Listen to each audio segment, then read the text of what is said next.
The Yola Gen 3 paddle is back. Well, it's not exactly the same paddle you know and love with the pretty looking color and designs. Those paddles are still banned and probably will never return to the light. If you haven't caught up on all of the latest Yola vs. USAP lawsuit and drama, check out my 2-minute video on this. I'll link it here. Now, this is actually the Yola Perseus Gen 3 16mm Mod TA15. And you might think that sounds really weird and meaningless. I sure do. And it turns out that the Mod TA15 is the original alpha versions of the Gen 3 that were approved by USAP way before the mass-produced Gen 3s were sold. But the Yola Gen 3 mass-produced ones, as you know, failed similarity testing to these alpha paddles. But these alpha paddles were never removed from the banned list. So I gotta hand it to Yola for trying to make a best of a disaster of a situation when it comes to USAP approvals. So they figured that while their mass-produced paddles are banned, might as well go back to the approved alpha paddles and mass-produce those and sell them. And that's what this is. This was recently released on Presale on the Yola website. Now, the first thing I see is really disappointing in that there's still $280. I gotta say, I really don't want to pay $280 just to show up at the public park and have a Karen tell me that these paddles are actually banned. And then I have to explain, no, it's actually structurally and materially the same as the banned paddle, but it's not actually banned. But thanks, Yola, for throwing in free shipping on orders over 50, because clearly $280 isn't covering all your costs. So really appreciate Yola looking out for the small guy.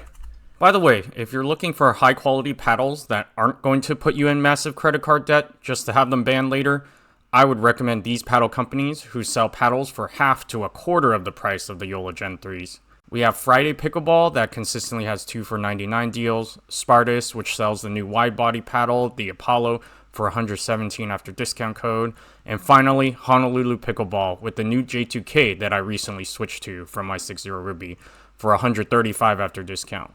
Links and code are also in the description below. Now back to the Yola Gen 3 discussion. So it's got a propulsion core just like the mass-produced Gen 3s, and that's what made these paddles popular, so it remains to be seen if it'll play like the previous mass-produced Gen 3s that were banned. I'm really interested in seeing if the alphas were approved, but then the mass-produced paddles were not approved because they failed similarity testing, then will the performance be the same? Because when I played with the Gen 3s for the short while they were unbanned, it was honestly a lot of fun. If you were playing against Gen 2 paddles, you were taking them out quickly in hand battles. There was a clear difference in the play, and that's probably what ended up getting them. In fact, it was what ended up getting them eventually banned because the USAP declared the exit velocity to be too high. So it will be interesting to see if these alpha paddles play similarly. Oh, look. Let's look at this. The NFC chip is back. Probably is 80% of the $280 cost, just to make sure, you're not getting any Alibaba fakes. So thanks, Yola. Probably not the most important part of it, but they got to throw that in there. Actually, the funniest thing I see is they have a Pro Player Edition series and a professional class, and that doesn't even make sense to me. Like, what are the alternative series and classes? They should probably throw in a 3.5 at best player edition and a I only drive no drop class edition. Otherwise, all these players are gonna buy this paddle, show up the courts, and think they're Ben Johns. Speaking of Ben Johns, it looks like he's still out there repping Yola despite all the controversies, so good for him. By the way, he's actually come out and said on podcasts that he thinks new paddle technology is getting too fast, and it's actually time to put on some limits, and this happened when the Gen 3s were released. Where power limitations should be capped. Is there a paddle on the market today that you kind of think, okay, this is about as fast as a paddle needs to hit? Yeah, I don't think I'm the right person to decide what that should be. It's hard for any one person to decide what it should be.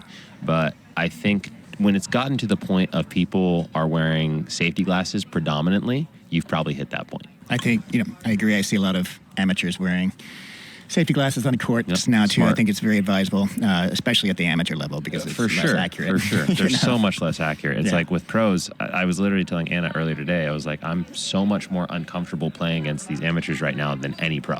Yeah. Like, I don't really care who the pro is. As hard as you hit it, at least you know where you're hitting it. Additionally, did you know he actually doesn't play with the Gen 3s even when they were legal? He actually stuck with his Gen 2s with the paint job. And you can tell by when you see him play against actual Gen 3 paddles, the sound is completely different between his paddle and his opponent's paddles. Of an opportunity for Lohani Nemo.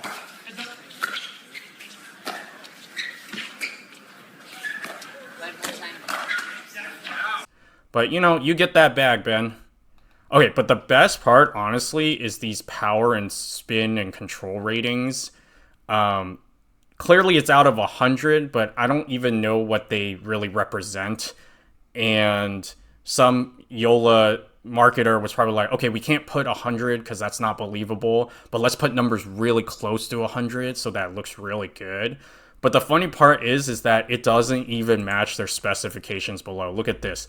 It says power 97. Oh, it matches power here. But look at this, 97 spin. Oh, but the spin's 98 down here. Oh, the control's 95. Oh, the control is actually 97 down there. So they can't even get their numbers correct on their own website. So I'm pretty sure these numbers are just completely meaningless and just put out there for marketing.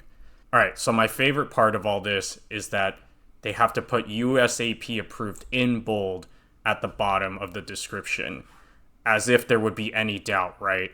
Like the biggest paddle manufacturing brand having to clarify that their paddle is USAP approved. Why would anyone doubt that?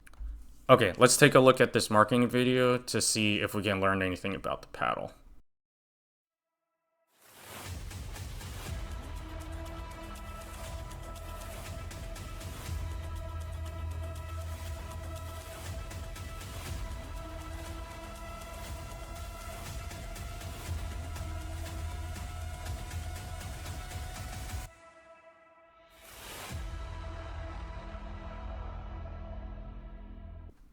Okay, so that told me absolutely nothing about this paddle. But I guess since it's Yola, I'm going to take out a second mortgage and buy the paddle anyways. So good job, Yola marketing team. Now, am I actually going to get this paddle? Probably not. I don't want to drop $280 on a paddle where the propulsion core technology has been so controversial. Don't get me wrong, the Gen 3 tech is certainly fun to play with, but I don't want to build bad habits playing with a paddle and having the legality be up in the air.